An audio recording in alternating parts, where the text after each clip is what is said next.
what I'm going to talk about now, so let's see a little bit of mathematics, and I promise, because the previous talk was tiring and long, this one should be shorter. But the subject I'm going to talk about is very interesting. It's somewhat a continuation what Josh did. If you remember the previous talk about Kakeya sets, so it was it is a very famous problem in harmonic analysis that what is the minimum dimension. He didn't even define Hausdorff dimension, but in a certain sense, what is a small set which will contain at least one unit interval in every direction. And of course, this question is open, in particular if you go to higher dimensions. Now it has a discretized version, and for a while there was a hope that maybe solving the finite field case, where the request is show that if you have a set in FQ to the n, where the set contains a line in every direction, then this set is large. Maybe if you can solve this discretized version, then that will help in the original paper. Like, you remember what Josh did from continuous, he really, in a meaningful way in Bourgain's problem, he arrived to the finite field question and tackled it there and got some corollary conclusion for the continuous case. So now, as it often happens, we have graduates here, graduate students here. There was a smart graduate student who didn't know that this problem is supposed to be so hard, so Zev Dvir just solved the problem. And I will show you a variant of this problem. It's if you learn, so there are the Nikodin sets in analysis, something similar. I will just show you the method. So he used the polynomial method, and the polynomial method is the method, well, which is kind of straightforward in most of the cases. In some cases, it involves some serious algebraic geometry. Well, that also happens. But the polynomial method. So Jose mentioned some examples already. The Hilbert-Nurstellen-Satz is actually a variant of the polynomial method when you use it in order to prove theorems. And I mentioned one already when I said that let's see the maximum number of joins in 3 space. That was also find a polynomial which will vanish on many points and then analyze this surface or curve or whatever you have, and you will see that something strange happened there if the conditions were not right. So let's see this example. I won't define Nikodin set for the continuous case. Let's see just for this is one way, so it's just an approximation. So what should be the parameter I'm using? Doesn't matter.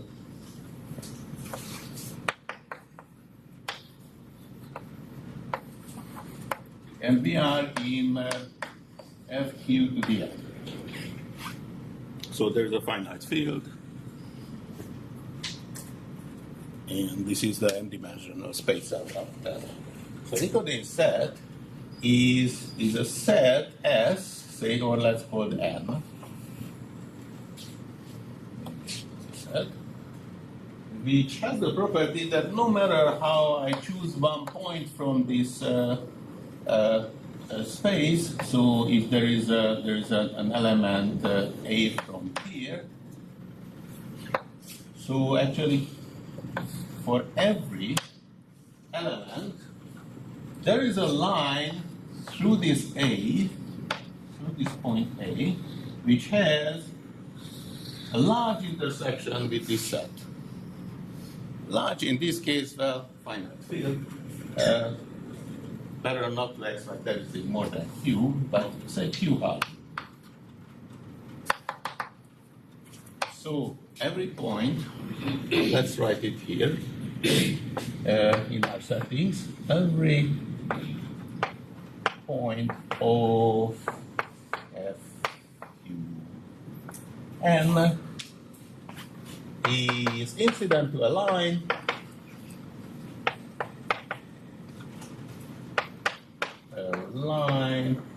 L, say LA, such that LA intersection this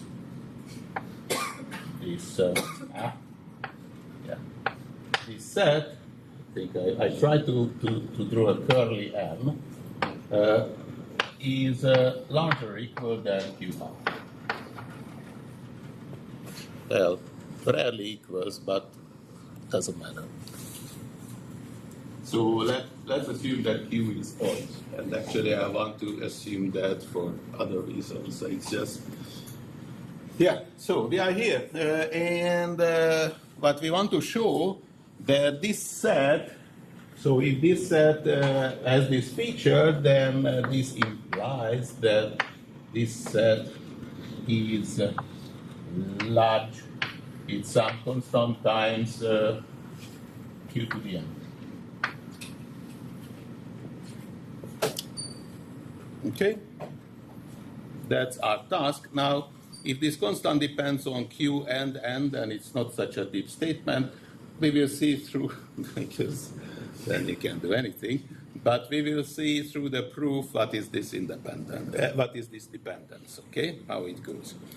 And what is our tool? It's a polynomial method. That's the hint that we want to do that. Here is our set n. Find a polynomial of minimum degree which will vanish on n.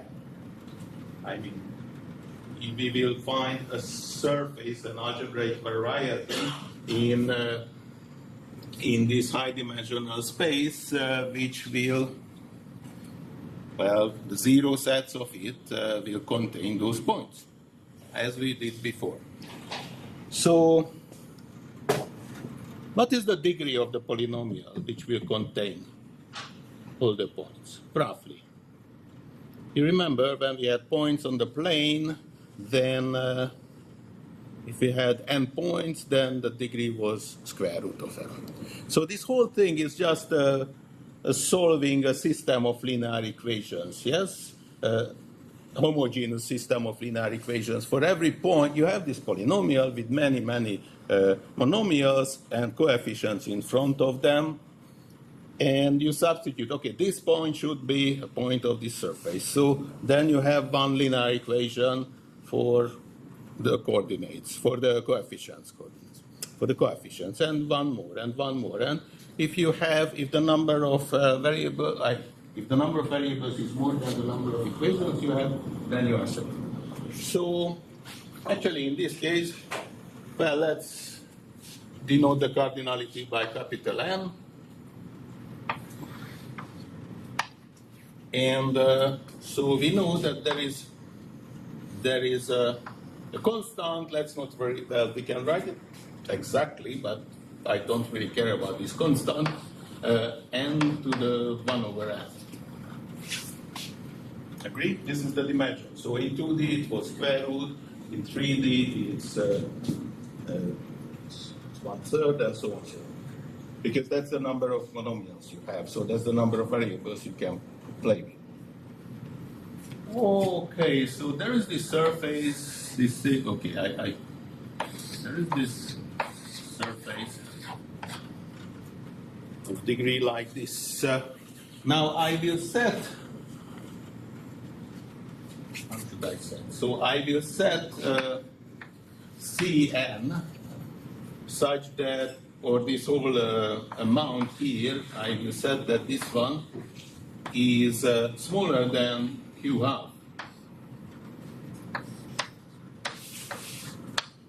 This is not that bad because it's still Q to the n on this side for this size, and that's what I want to show, that a kind of positive fraction of the space needed in order to get such a set. But as a contradiction, or maybe better to say that let us suppose, and that will lead to a contradiction, let us suppose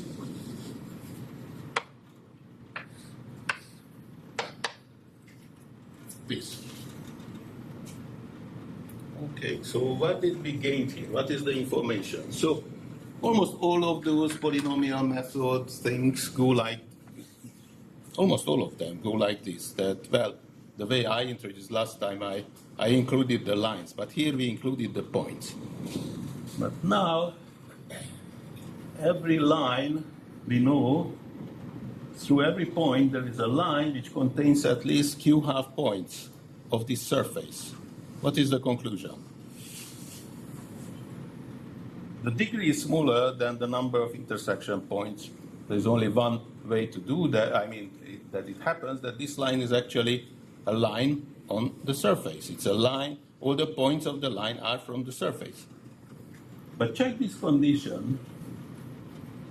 Every point has such a line. What do we know now? We know that this relatively low degree surface will vanish everywhere. Everywhere, because that's the condition, that's the Nikodym condition here. But is it possible? No, it's not. There is no way to get a polynomial of degree smaller than q, which will vanish. And it actually, something similar was discussed in Jussi's talk. Do you remember? No, by now he forgot everything. Yeah, by the weekend I won't remember everything. So actually the proof is not difficult, but please note that we used something here. So so first of all, from here the conclusion. Let us suppose that this holds first, then this surface is, I don't know how to age. So this is the zero set of a degree Cn times n to the 1 over n polynomial on n variables. Then h as a polynomial, h will vanish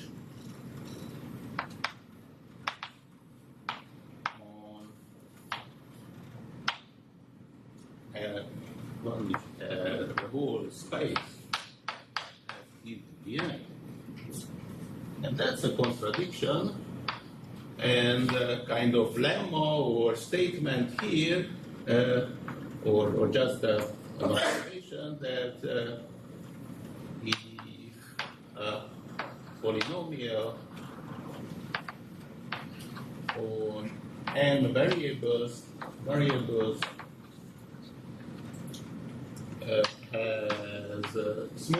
has degree smaller than q, then it will not, won't vanish everywhere.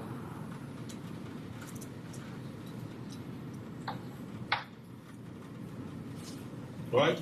And the proof goes something like this. First, by induction, let's see just one variable first. And let's see the degree. If the degree is 0, then well, that's obvious. Even if, I mean, what do we want to say? Do we want to say that, or just a note that you can use to prove this, that if you have a polynomial, say just one variable first, this is the first case of degree d, capital D, which is 0 in d plus 1 point, then this is the everywhere 0 polynomial. And you can do it by induction on the degree. Now you have more variables, but then you can do induction on the number of variables. You choose one of the variables and you just rearrange everything that some polynomials of the previous, so if you go up to n, then the n minus 1 polynomial, I use the m minus 1 polynomial is a coefficient of every term of this last variable, and then you repeat it there. But luckily, I really don't have to go into the details. I would confuse myself badly because you see. It follows from what I. Sorry? It follows from what I told yesterday. Yes. So that's why you gave the talk before we arrived here. No, that's one thing. So, okay, as an escape, please refer to the talk of this. But it's an easy statement. It's really just very, very basic algebra. So you trust me, yes? So it can't vanish. Yeah, but that's a contradiction. So this is not possible. So this is the contradiction. And as you see, if you rearrange, that means that this is false. So n should be larger or equal than some c prime times n of q to the n. Right? So it's a positive fraction of everything. And that was the conjecture. Now you see this c depends on n. So here we really have a meaningful statement when q increases. But that was the conjecture, that was this about. The Kakeya conjecture is just a little bit more than this, but it relies on the same idea. That's more accessible. You will see more explanations of that. For example, if you read Terry Tao's blog, back 2008, I think this, or somewhere there, and then he closes his notes that, oh, it's very interesting, he's very happy that it's done. Unfortunately, it's hard to use to anything. Maybe one can use to, it's hard to use for characteristic 0, but maybe there are some implications to questions like Bourgain's join problem. And indeed, that was the next step, and that was the theorem what we've seen already. Now, I want to show you another variant where you can use the idea similar to this join problem. Just hoping that you will have a kind of good understanding and you will use it on your own work. It's a relatively recent work joined with Jordan Ellenberg and George South. Actually, we did that a little before Jordan and Gateschmidt proved the famous cap bound. Do you know? Anyways, this is a beautiful application of the polynomial method. The question is that if you ask, and it was mentioned before, if you ask what is the largest set in fq to the n, but now n grows, n is large, then they prove that this is, they prove the bound, which is much better. In particular, in F3 to the n, if you are searching for free-term arithmetic, I just advertised this problem, and please read because there are dozens of nice blogs where you can read all the details about it. So if you want to find, or you are looking for the largest set here without the three-term arithmetic progression, well, here the three-term arithmetic progression actually means that x plus y plus z equals 0. So for this equation, to find the solution, actually, or you want to find a set which doesn't have this solution. So it was.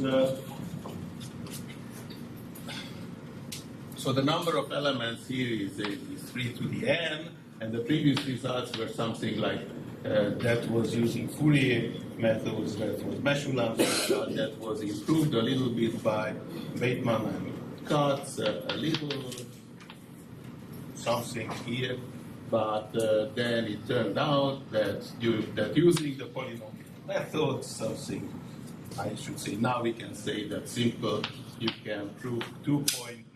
Help me 7. I really don't know the constant. What? 6? 5, 6. 5, 6. Here. Is there a new result? Sorry? 2.756. Oh, 7, 5. Yeah, that's what. Right, to the end. So if you have a set without a solution to this equation in absolute, so it's an exponential improvement, yes. And it was one of the one of the many famous problems in the field, and they were successful. So at least I wanted to mention it. I promise that I will be short, so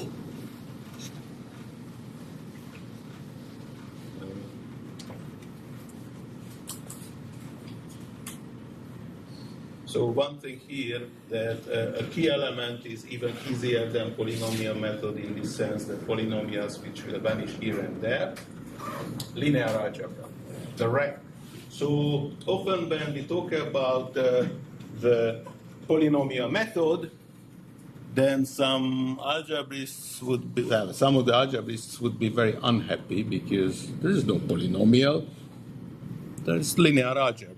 There is the vector space of polynomials, okay, but that's nothing, or not much.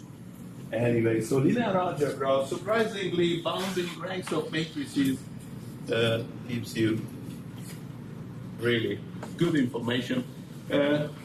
So for this also, I would advertise Terry's blog because he had a very good notion of rank. It's more general than matrix rank, and we can use it in other occasions. But as I promised now, and because you know I like geometry, let's see another application of the polynomial method, which, when you say polynomial method, in discrete geometry, that would mean something else. That would mean the polynomial partitioning, which probably will be the second half of my talk.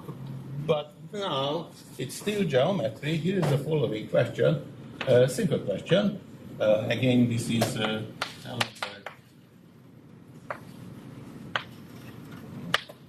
myself and Jozsef last year. Doesn't matter.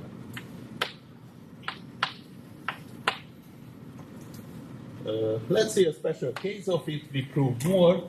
And again, if you use the polynomial method, then usually that works or can be extended to arbitrary fields. So what I'm going to explain here is it's over reals, because we will see what's going on there easily.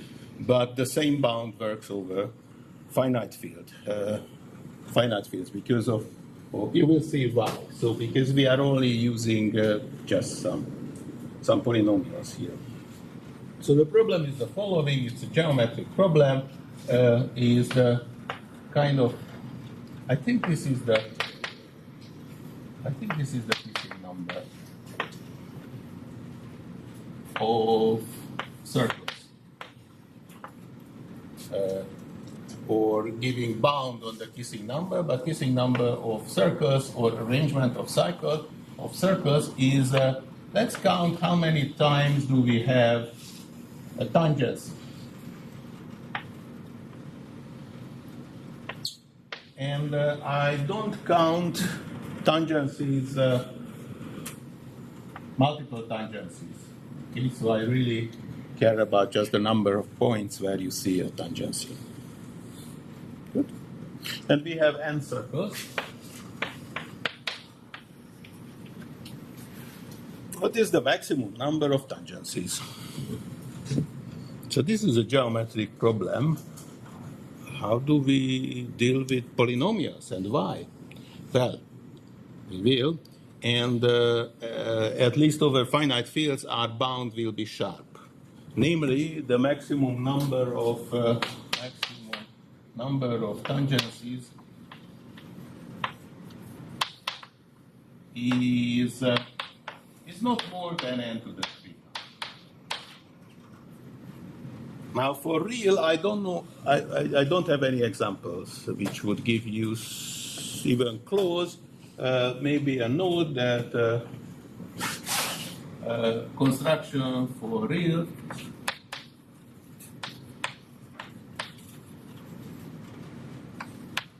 for R squared for the plane gives a construction gives n to the fourth third, I think. Yes. And then to the fourth third, you remember this exponent. Point line incidences, yes? That's not really, that's not, so between endpoints and then lines, we know that there are arrangements when the number of incidences is then to the fourth third, yes? Now let's do something with this line. So suppose that you have this point line arrangement, and instead of points now draw a little circle centered to the line, and instead of the line get two parallel lines at the distance of the diameter of the circle, and everywhere you draw the same circle. Okay? Now you have circle point tangencies, as many as the number of incidences. Well, I don't care about multiplier of 2 or something. How to get a circle-circle incidence here? Tangency. Any ideas? Yes. I heard from several places, but you are very quiet. Let's do an inversion. Circle, and of course everything will stay. I mean, the circle will stay circle, but the lines will be also circle. So this is a construction, but it gives you fourth third. And over the reals, I don't know how to improve nicely 3/2. So this is a construction. This is a lower bound. For over finite fields, you will see that there are easy constructions which will give you this. But again, what to do? Well, as my favorite thing, let's elevate things to higher dimension. Sometimes it helps. Like we had several examples. It's helpful. So think of this arrangement of circles as circles on a plane like this, but this whole thing lives in 3D. We have circles, tangencies, and some others. And of course, there are some intersections, but yeah, the more circle I drew, the uglier the picture.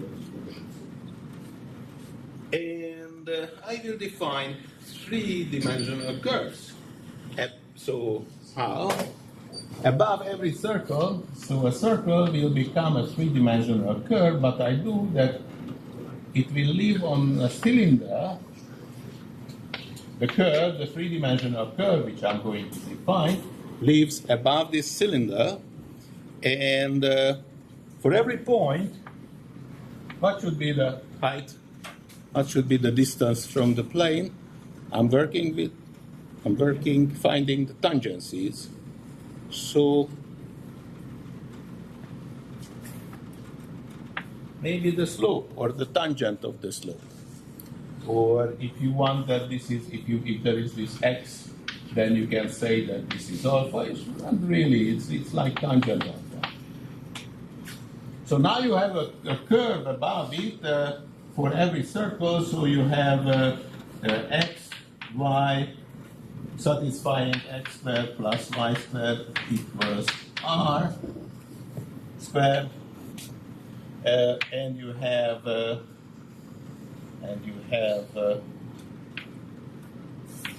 some tangent. Well,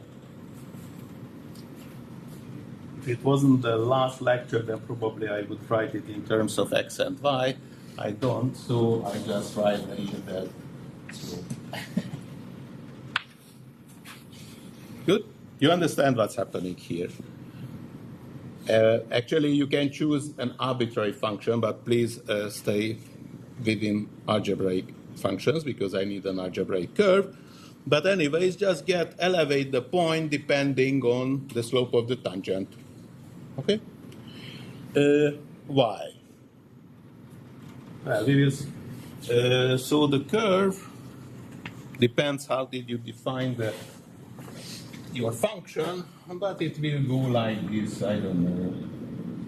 Well, it really depends how did you define, but maybe something like that.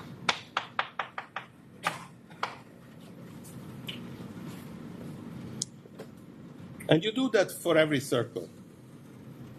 And let's see what's happening if there are two circles which are tangent. And first of all, they are tangent, so they have a line which is tangent to both of them, and you see somehow they have, so if it's somehow instead of slope we take the square of it or something, just to be sure that I don't care about the directions, whether so the slope is sometimes positive, sometimes negative. Let's just see, make them the same magnitude. If they are tangent like this, then the two curves meet. There's a meeting point, yes? So see, here they have the common tangent line. If you see this plane here, one cylinder goes up, both cylinders go up, but the curve here goes, and the height of the curve above this circle is really depends on the tangent, the slope of the tangent only, which is the same in both cases. So you have curves, algebraic curves, and I want to bound the number of meeting points. Now it was easy for 3, yes? You remember what we did for the joints. We bound it. How did we bound the number of joints? Meeting 3 lines spanning the whole space. What was our trick? Did you use like a polynomial dimension of the point and the gradient dimension of the point? Yes. So we had a surface. If you wish, you can repeat the argument similar to what we did with the Nicolin set, that take a minimum degree surface which contains all the points, right? And then I claim that, well, we had a kind of cleaning first. We removed the lines which had few joints only. So we can assume that every line has a big C times, if there are M lines, then big C times M joints. And now we take the surface. Suppose that the point set is small, so there are many joints, right? So this was a minimal surface, but because the degree is small, therefore all lines live inside this surface, yeah, if the number of, but it can't be minimal because all those points are singularities. Singularities, you have a surface which contains all the lines and they span in that point the whole space. So you have this singularity, but then the partial derivative, which is also a polynomial, will also contain all the lines because it's a lower degree and still has as many points from the line as before. So it's just a recap what was the argument there. What can you do here? Here you have 2. For lines, when you have 2, that's a famous good cut result in 3 space. When you have lines in 3 space and you want to bound the number of lines meeting in a point, in general you can't. You know, I mentioned there are those doubly ruled surface. So what is the simplest doubly ruled surface if you never heard about it?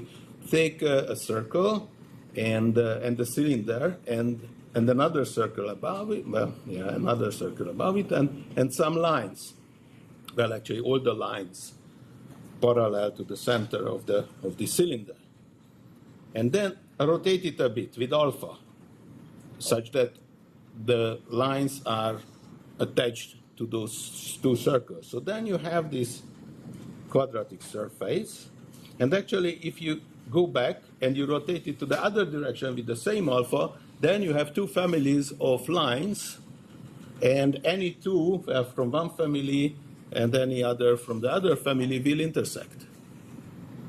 I'm sure that you did see that picture of this doubly ruled surface. This is not the only one. If you have 2 lines and you build it, so there are a few. Anyways, but if you have a doubly ruled surface, then you can't bound the number of points where 2 lines will meet.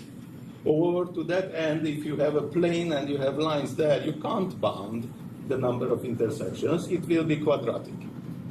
But that's the only way to get it. So their theorem says that if you don't have many lines on a doubly ruled surface, if you give the plane, then the number of meeting points is just n to the 3/2. But that's a hard theorem. That really uses advanced algebraic geometry, which I don't expect here. I do simple things only, you know. What to do here? So let's go again. Let's take the minimum degree surface, which contains all the points. Okay. So let us suppose that every point. So suppose that every circle has larger or equal than some big C times how many circles? N. Square root N tangencies. Okay, I can play with this C. I can choose this C to be large. Okay, so then you have quite a few tangency points now in 3 space, so those meeting points which I'm talking about. And you will find a low degree surface which will contain all the points. So what will be the degree of this surface? If the number of points, well, in this case, this would be n to the 3½ in magnitude, the number of points I have to deal with in 3 space. What is the degree? What is the minimum degree surface? I have an upper bound on the degree which will contain all the points. Anyone? Yes. But why? So what's going on? I just said before, we used it just a few minutes ago, that in dimension D, it's n to the 1 over d. You have n points. So, yes. So you have a surface which covers all those points, and the degree is about root n. Okay? Now, those are algebraic curves, so I said it was clear that for a line, if it stabs too many points, then this line lives inside. But it's true for any bounded degree algebraic curve. Depending on the degree, if the number of intersection points is more than 1 degree times the other degree, then by Bezout, which we kind of briefly mentioned yesterday, this curve will live inside. So now, okay, we are there. We guaranteed that those curves live inside of this surface. Where is the contradiction? Where is the contradiction? It was, so I want to contradict to the fact that this had minimum degree. Maybe there is a lower degree surface which still contains all the curves, like what we had with the lines when clearly there was a singularity. Here I can't really say that this meeting point is a singularity, but something is happening there. What's happening there? Anyone? One of the partial derivatives will be 0. Think about this picture. You have the 2 circles, and you have this plane here, and you have this meeting point. So there are 2 cases. Either it's this meeting point of the 2 curves is a singularity, or, well, if you see the tangent here, one goes here, the other goes there, so nothing goes orthogonal to this tangent plane. So if you see the partial derivatives in direction of z, that will be 0. So that's the contradiction. Here it's a little bit harder to put together everything, but that's how it goes. Good, so let's see, I still have a few minutes. Let's see what's happening with the polynomial partitioning. All the details are in this paper, which we published. I have to advertise our journal.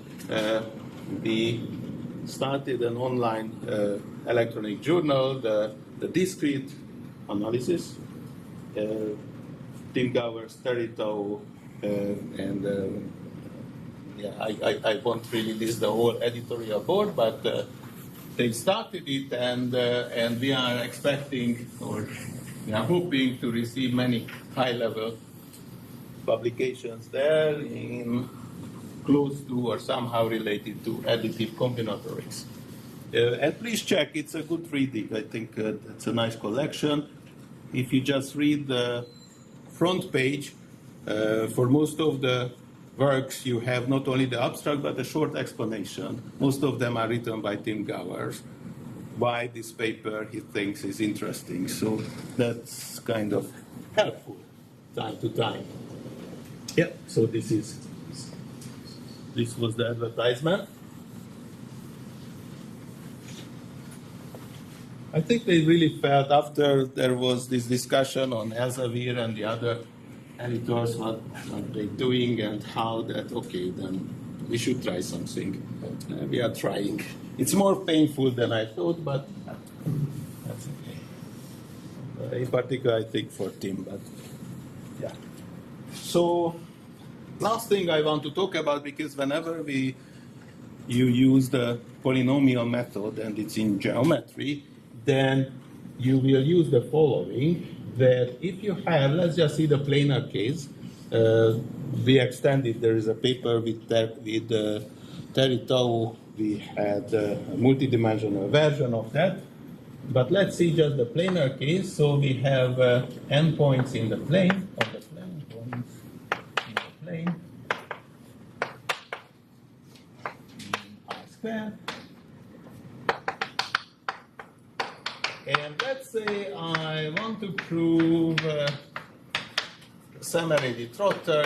You remember the incidence bound, and I'm not as smart as Lotzi. I don't know that crossing thing. And of course, there are cases when you can't do that. I mean, crossing number won't help. For example, if you deal with complex, but so it doesn't matter.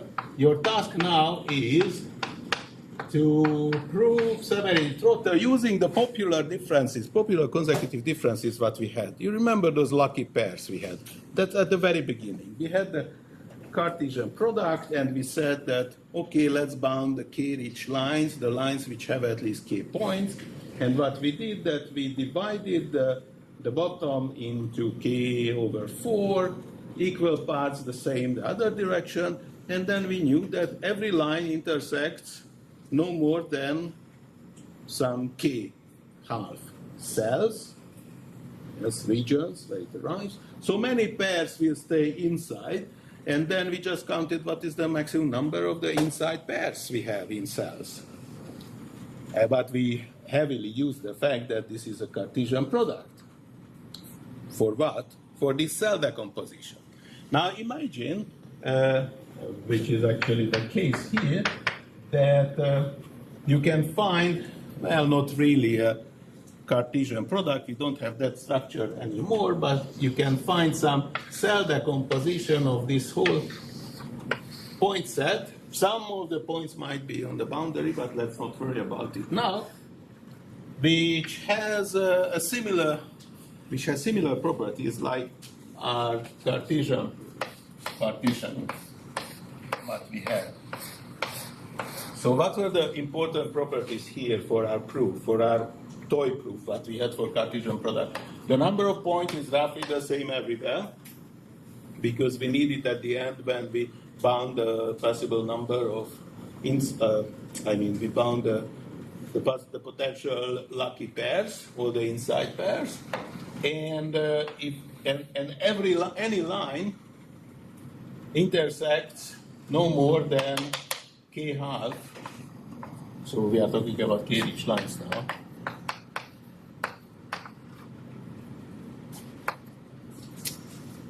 K half cells, because then we will find many lucky pairs living inside. And we just do the double counting as we did, and we get the bound. The desired bound, that the number of k-rich lines is always smaller or equal than, in the magnitude, this would be the number of points squared over k cubed. Okay? So now we have a point set, an arbitrary point set, and we want to prove this theorem. So the good news is that there is a polynomial partitioning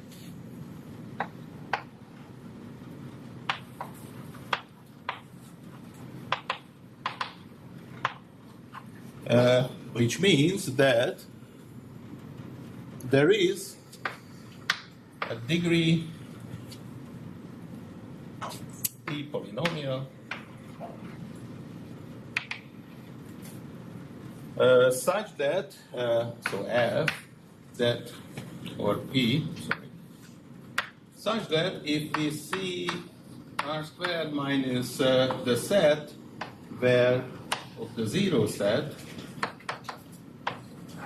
yes, so this is the curve, and now you remove it from the plane, then you have some connected components, and of course they are separated. So I mean, after this, any or every connected component contains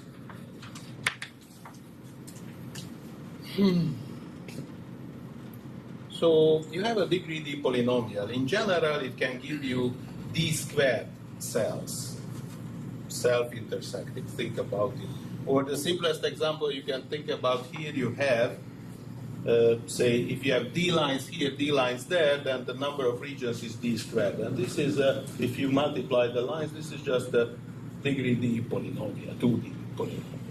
So in the same way, you can find, for any point set, you can find a polynomial that any connecting component contains, if the number of points is n, as we wrote it there, not more than n over, where's the degree? N over d squared. Now that's good. It's a degree D polynomial. Degree D polynomial.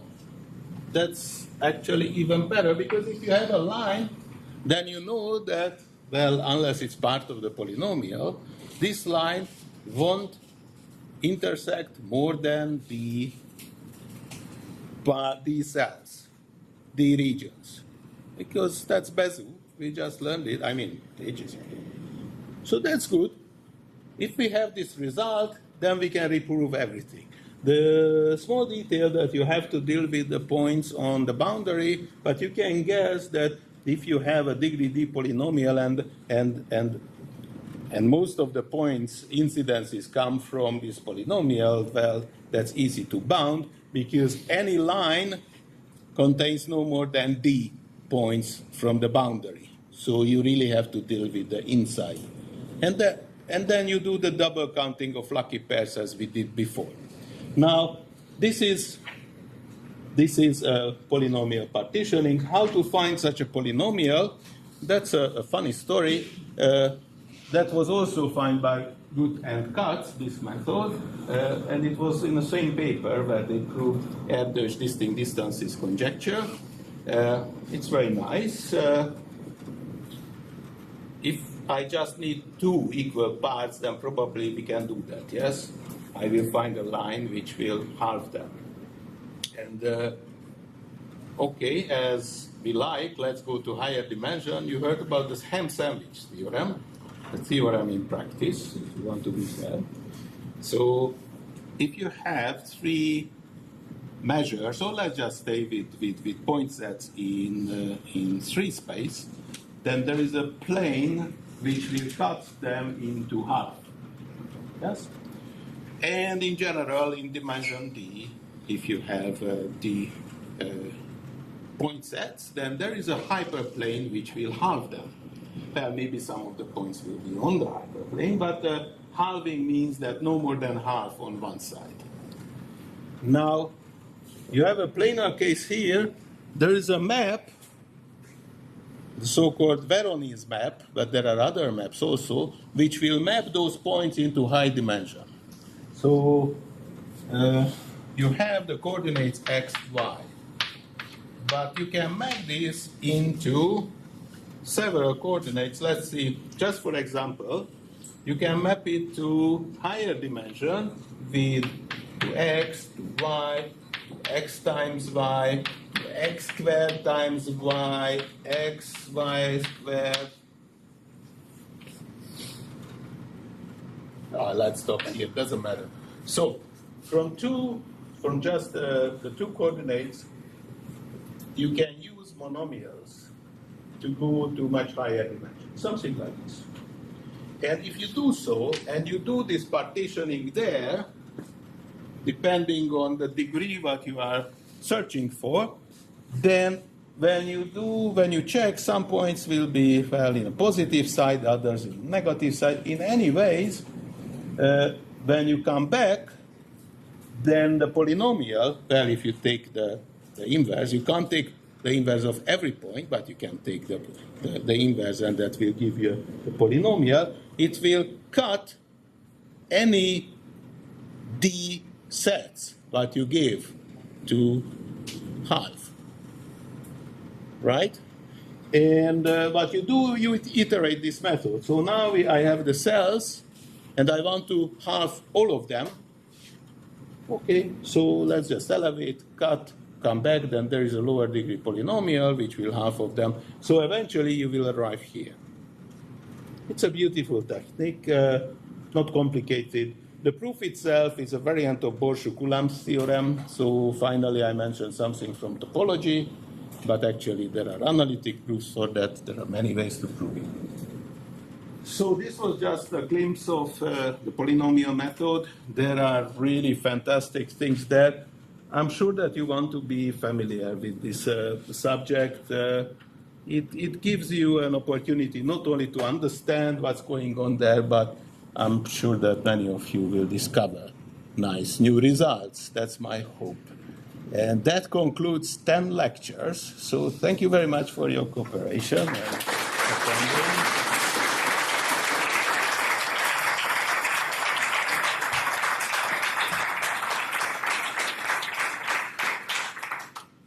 And let me thank the organizers for this fantastic workshop. So stand up, please, Ivalazzi. You are here, and where is Frank? There, yes. Thank you.